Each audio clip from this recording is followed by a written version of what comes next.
En el baby shower de mi hija, le entregué algo que me costó 9 meses de mi vida. No dinero, sino cada noche después del trabajo, cada fin de semana, cada gota de amor que aún me quedaba. Ella levantó la colcha, miró a su suegra y se rió. Su esposo la aventó sobre la mesa como si fuera basura. 3 días después, yo estaba sentada en la sala de juntas de un abogado y su secretaria tiró el café cuando vio los documentos que traje. Lo que pasó después cambió la vida de mucha gente, incluida la de mi hija. Pero antes de continuar, checa si ya estás suscrito al canal y escribe en los comentarios. ¿Desde dónde estás viendo este video? Nos encanta saber hasta dónde están llegando nuestras historias. Aprendí a coser con mi madre una tarde de invierno en Toluca, cuando yo tenía 8 años y ella tenía una paciencia infinita. Me dijo que una costura bien hecha no se trata de la tela, se trata de la intención de quien sostiene la aguja. Me pasé la vida entera creyendo eso. Por eso, cuando mi hija Jimena anunció su embarazo, lo primero que hice fue abrir el baúl viejo al fondo de mi cuarto y empezar a separar telas. No cualquier tela, las telas de ella. El mameluco azul claro que compré antes de saber el sexo, que ella usó los primeros 3 meses de vida y que aún guardaba ese olor a bebé después de 30 años. El disfraz de mariposa que usó en la primaria para el Festival de la Primavera, aquel de alas moradas que insistió en usar hasta que se rompió por completo, el vestido blanco con flores amarillas que usó en su fiesta de 5 años, la fiesta que organicé yo sola, decorando la sala del departamento con globos comprados en el tianguis, porque no había dinero para salones, pero había amor suficiente para llenar cualquier espacio. Cada pedazo de tela era una fecha, un recuerdo, una versión de Jimena que solo yo tenía el privilegio de conocer. Trabajé durante 9 meses. Cada noche, después de llegar del comedor de la escuela pública, donde servía el almuerzo a 200 niños, me lavaba las manos, me sentaba en la mesa de la cocina y cosía. A veces estaba tan cansada que las puntadas salían chuecas y tenía que descoser todo. Pero descosía y recomenzaba. Siempre recomenzaba. Bordé pequeñas etiquetas en cada cuadro. Cobijita de bebé, 1993. Disfraz de mariposa, 1997. Vestido de cumpleaños, 1998. 30 cuadros. 30 momentos de la vida de mi hija, cosidos juntos para el hijo que ella estaba esperando. El baby shower se programó para un sábado de octubre en el club de golf de Interlomas, donde la familia del yerno tenía su membresía. Yo nunca había entrado a un lugar así. Pasto cortado con regla, champaña servida en copas de cristal, meseros con guantes blancos. El tipo de lugar donde la gente habla bajo, no por respeto, sino por la costumbre de quien nunca ha tenido que hacerse oír en un ambiente ruidoso. Mi hija estaba hermosa. 7 meses de panza, vestido crema, peinado de salón. La miré desde el otro lado del jardín y sentí ese apretón que las madres conocen bien. El orgullo mezclado con la nostalgia de algo que aún no has perdido, pero que ya sientes que se te resbala entre los dedos.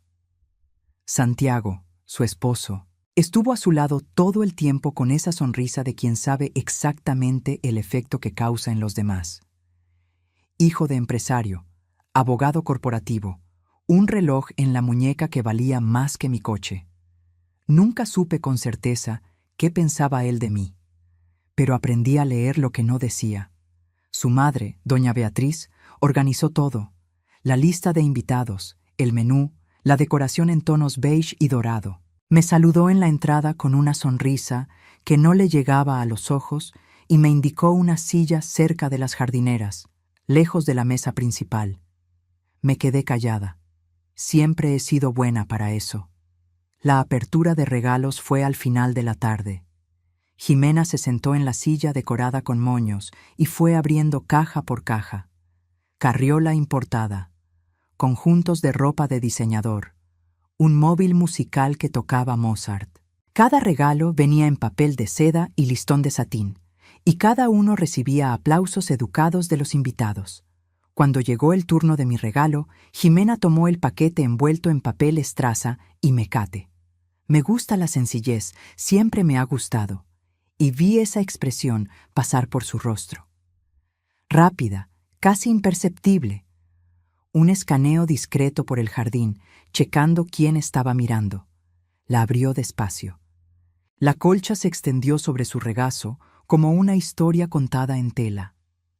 El jardín se quedó en silencio por un segundo. Fue doña Beatriz quien rompió el silencio primero. Se inclinó, tocó la esquina de la colcha con 2 dedos, como quien examina algo que no sabe si puede tocar, y dijo que era interesante. La palabra salió con esa entonación específica que significa exactamente lo contrario. Jimena me miró, luego a su suegra, y soltó una risa corta, nerviosa. Dijo que ellos habían hecho una mesa de regalos en una tienda departamental, que yo debía haber visto la lista, que había tantas cosas prácticas que el bebé iba a necesitar. Abrí la boca para explicarle, para hablarle de los 9 meses, de las telas, de las etiquetas bordadas a mano. Pero Santiago habló antes. Dijo que yo era la señora del comedor.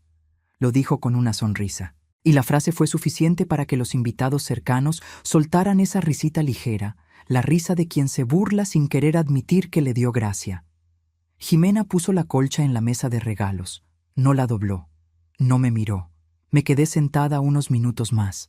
Nadie se acercó a hablarme. Vi a Beatriz al otro lado del jardín cuchicheando con otra mujer, las 2 miradas encontrándome por una fracción de segundo antes de desviarse. Me levanté, fui a la mesa, tomé la colcha. La doblé con cuidado, con la misma atención que le pongo a todo lo que hago. La metí en mi bolsa y me fui. En el estacionamiento, me quedé sentada en mi Tsuru blanco durante un buen rato, con la colcha en el asiento del copiloto. No lloré. Aprendí a no desperdiciar lágrimas en situaciones que piden acción. Pensé en Eduardo, mi esposo, padre de Jimena, que murió de un infarto cuando ella tenía 3 años y yo 32. Pensé en lo que él diría si estuviera aquí. Probablemente diría que hija es hija, que ella volverá, que las personas crecen. Pero yo sabía algo que Eduardo no podía saber. Yo tenía un archivo en casa, en un cajón con llave, que cambiaría completamente lo que pasaría después.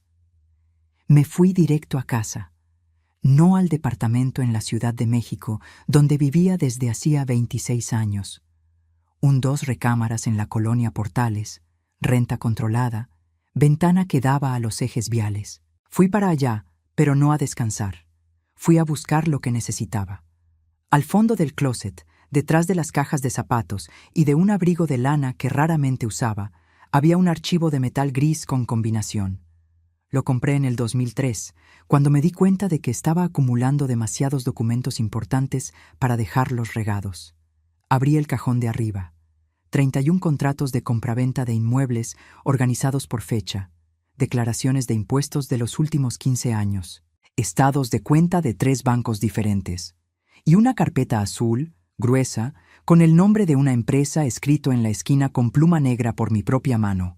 RMD Participaciones S.A. de CEB, mis iniciales. Rosa María Duarte. Todo empezó en 1998, un año después de que murió Eduardo. Yo trabajaba en el comedor de una secundaria pública en la Benito Juárez, ganando un sueldo que apenas cubría la renta, la luz y la leche de Jimena. Cuando sobraba algo, lo metía en una cuenta de ahorros que no daba nada, pero era lo que había. En un descanso, oí a 2 maestros hablando sobre una casa en remate, en la colonia Guerrero, que el banco estaba recuperando. Un inmueble con deuda de predial, estructura dañada, un barrio del que la mitad de la gente se alejaba. El banco quería deshacerse de ella rápido. Precio de venta, 42,000 pesos de aquel entonces. Yo tenía 48,000 en los ahorros. La vida entera de esfuerzo. La compré. Usé los fines de semana para remodelar. Aprendí a resanar paredes con videos que rentaba.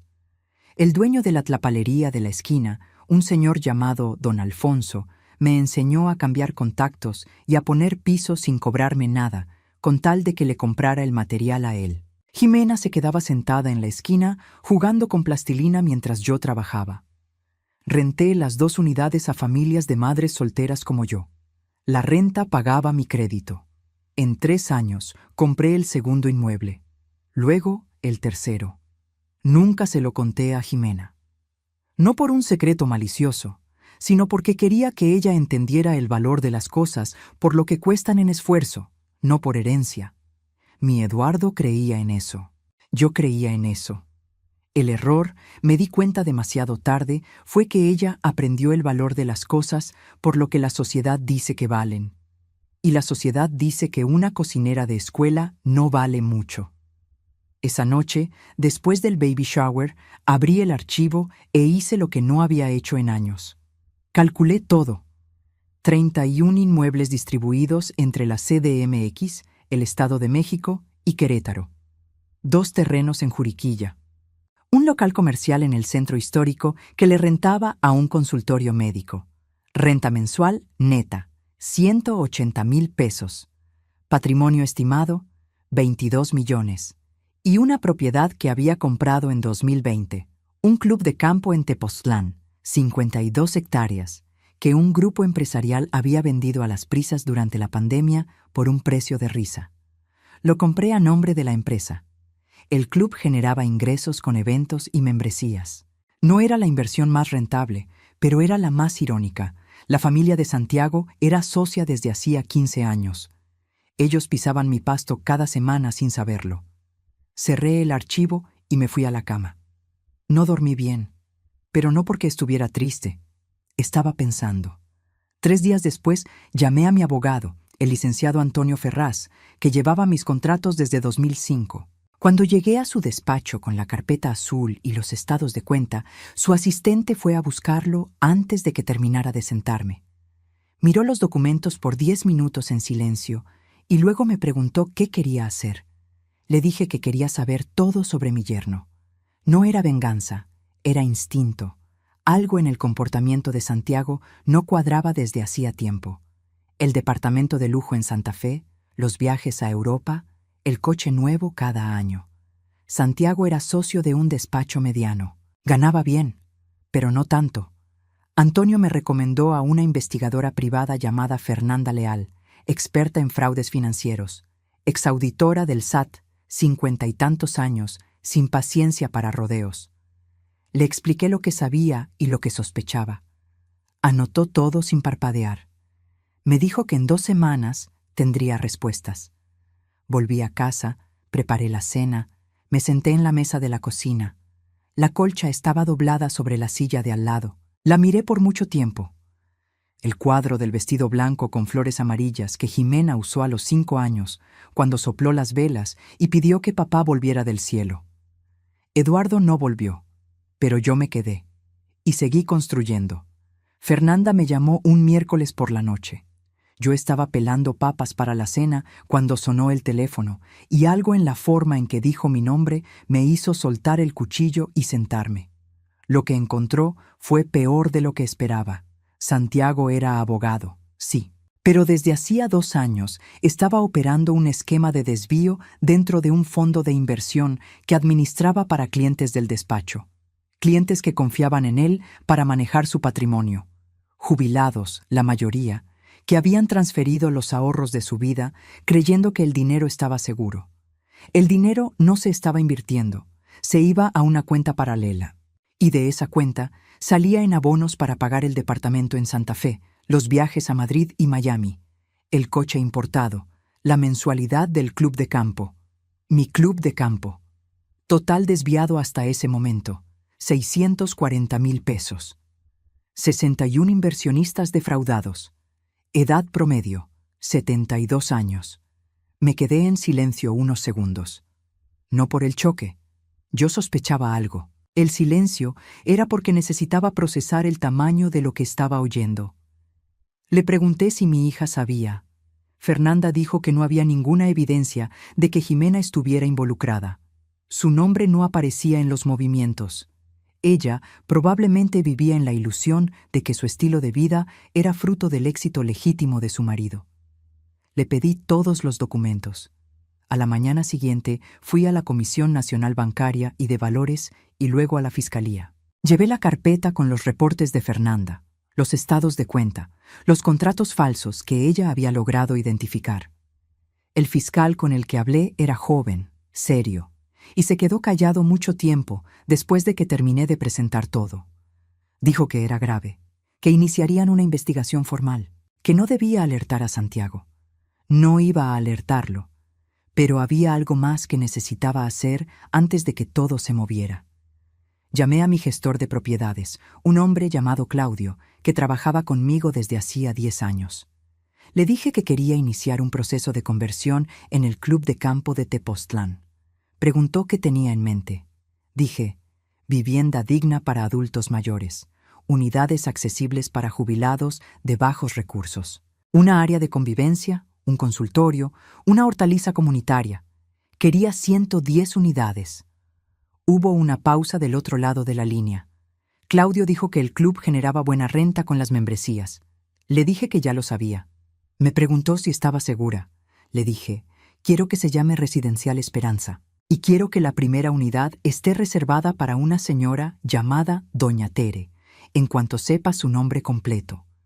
Doña Tere era el nombre que aparecía en uno de los reportes de Fernanda. 78 años. Había transferido 120,000 pesos al fondo que Santiago administraba, toda la indemnización que recibió cuando su esposo murió. Ella creía que el dinero estaba creciendo para garantizar sus últimos años con dignidad. No era así. Estaba pagando la luna de miel de Santiago y Ximena en Lisboa. Claudio dijo que pondría a los arquitectos en el proyecto para el viernes. Después de colgar, me quedé sentada en la cocina. Pasó el camión de la basura. El departamento vibró levemente, como siempre. Miré la colcha doblada y pensé en Ximena, no en la mujer que se rió en el baby shower, sino en la niña de 5 años que usó el vestido de flores amarillas y quiso que papá volviera del cielo. Esa niña aún estaba ahí, en algún lado. Necesitaba encontrarla de nuevo. Ximena me llamó 11 veces durante los 10 días siguientes. No contesté ninguna. No fue crueldad. Fue necesidad. Sabía que si contestaba, me iba a pedir explicaciones antes de que yo tuviera todo listo, y me iba a doblar. Porque soy madre, y las madres cedemos muy fácil cuando los hijos lloran del otro lado de la línea. Pero necesitaba que las cosas estuvieran en su lugar antes de hablar. Escuchaba los mensajes que dejaba al final del día. En la primera llamada, decía que quería hablar de la fiesta, que sabía que yo me había sentido mal, que Santiago no quiso decir nada malo. En la cuarta llamada había una tensión diferente. Santiago estaba evasivo, se la pasaba contestando llamadas en el cuarto con la puerta cerrada. En la séptima estaba asustada. 2 hombres habían ido al despacho para una reunión de rutina, pero él había llegado a casa pálido. En la llamada 11 lloró. Dijo que tenía 8 meses de embarazo, que tenía miedo y que necesitaba a su mamá. Ese último mensaje se me quedó grabado toda la noche. Al día siguiente llamé al fiscal. Le pedí una semana más antes de cualquier movimiento oficial. Dijo que podían esperar, pero no más que eso. Entonces llamé a Ximena y le dije que necesitábamos hablar, en persona, y que debía ir al club de Tepoztlán el sábado siguiente a las 2 de la tarde. Preguntó por qué ahí. Le dije que lo entendería al llegar. Llegué 2 horas antes. El club funcionaba normal. Una familia en la alberca, un grupo de señores jugando dominó en la terraza. Pronto, nada de eso existiría igual. En lugar de una alberca exclusiva para socios, habría un área de descanso para los residentes de La Esperanza. En lugar de dominó entre amigos del mismo círculo, habría una sala donde jubilados de todos lados podrían encontrarse. Caminé por el pasto y pensé en todo lo que había construido. No en los números, sino en los pasos. Un inmueble a la vez, un fin de semana de remodelación a la vez, una noche de costura a la vez.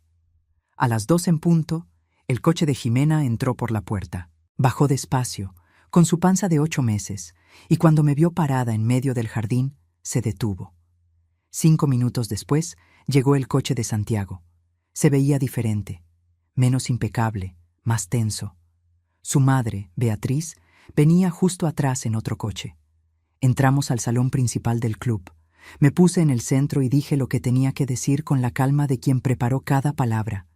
Dije que ese club era mío, que lo había comprado en 2020 a través de mi empresa, que ellos pisaban mi suelo cada semana desde hacía 2 años sin saberlo. El silencio que siguió se podía cortar. Beatriz fue la primera en hablar. Dijo que era imposible, que la señora del comedor no podría haber comprado el club. Dijo, la señora, así como si yo no tuviera nombre. Le dije que también tenía otros 30 inmuebles por la ciudad y un patrimonio de 22 millones de pesos, construido desde 1998 con el sueldo de cocinera y la disciplina de quien nunca se sintió pequeña para soñar en grande. Jimena se sentó en la silla más cercana. Me miraba con una expresión que no sabía nombrar, entre el choque y algo más profundo, más doloroso. Fue entonces cuando la puerta del salón se abrió. El fiscal entró con 2 agentes, serenos, profesionales. Santiago los vio y se puso blanco como un papel. Lo que siguió fue rápido. Santiago fue notificado formalmente de la investigación. Había una orden de presentación. Se habían incautado documentos en el despacho esa mañana. 640,000 pesos desviados, 60 inversionistas, la mayoría ancianos. Beatriz empezó a gritar que era un error, que el despacho tenía reputación, que iban a demandar a todos. Santiago se quedó callado, no el silencio de la inocencia, el silencio de quien entiende que el juego se acabó. Jimena no dijo nada. Se quedó sentada, con las manos sobre la panza, mirando a su marido. No lloró, no lo defendió, solo lo miró con esos ojos de quien ve a una persona por primera vez después de años de creer que la conocía. Cuando los agentes se llevaron a Santiago y Beatriz, se fue tras ellos gritando por teléfono a algún abogado. Nos quedamos Jimena y yo en el salón vacío. Tardó mucho en hablar. Cuando lo hizo, no fue para defenderse, no fue para culparme. Fue una pregunta simple. ¿Cómo había logrado guardar todo eso tanto tiempo? Se lo conté.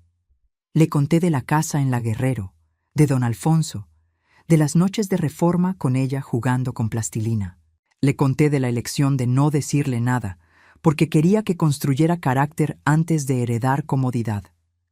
Escuchó en silencio hasta el final.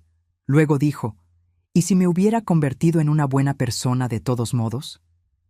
Le dije que tal vez lo era, pero que necesitaba estar segura, y que, en los últimos años, la versión de ella que yo veía me preocupaba más de lo que podía admitir. No lo dije con enojo, lo dije con la tristeza de una madre que ama demasiado para mentir. Jimena se miró las manos mucho tiempo, luego preguntó qué iba a pasar.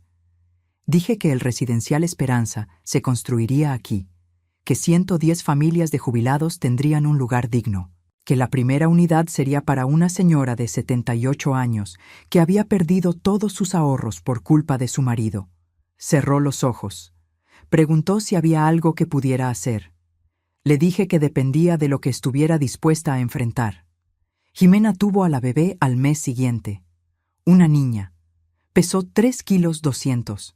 Pelo oscuro igual al de su madre al nacer. Me llamó del hospital a las 3 de la mañana y llegué en 40 minutos. Le sostuve la mano durante todo el parto porque Santiago tenía prohibido salir del estado mientras seguía la investigación. Cuando llegó la bebé, Jimena me miró con los ojos llorosos y me dijo el nombre que había escogido. Rosa. No dije nada. Solo abracé a mi hija con el cuidado de quien sabe que ciertos momentos no necesitan palabras. 2 semanas después, Jimena pidió cambiarse a uno de mis departamentos, no a los mejores. Fue clara en eso. Quería uno de los más chicos, los que rentaba a familias trabajadoras. Quería empezar de cero, con lo que pudiera pagar con su propio trabajo. Le conseguí un 2 recámaras en La Portales, irónicamente, no muy distinto al departamento donde creció. Empezó a trabajar con Claudio, mi gestor. Puesto de entrada, agendar visitas, control de tablas, atender inquilinos, sin privilegios de hija de la dueña. Claudio tenía instrucciones de tratarla como a cualquier empleado nuevo. Los primeros 2 meses fueron difíciles. No estaba acostumbrada a entrar a las 8, a comer en el comedor de la oficina, a clientes que llamaban a las 6 para quejarse de una llave que gotea. Pero fue. cada día. La observaba de lejos. No me metía. En diciembre fui a visitar a doña Tere. Vivía en un cuarto de una vecindad en Nezahualcóyotl. 78 años, artritis, una televisión vieja y una foto de su esposo en la mesita. Cuando toqué y me presenté, me miró con la desconfianza justa de quien ya fue engañada por alguien con apariencia confiable. Le dije que no iba a venderle nada, que sabía lo del fondo, que su dinero había sido localizado, parte de él, y que había un proceso de recuperación, pero que, mientras tanto, quería hacerle una oferta. Le expliqué lo del residencial Esperanza, que se terminaría en 8 meses, que había una unidad reservada para ella, subsidiada totalmente mientras se resolvía lo legal. Se quedó callada. Luego me preguntó por qué hacía eso por ella, una desconocida.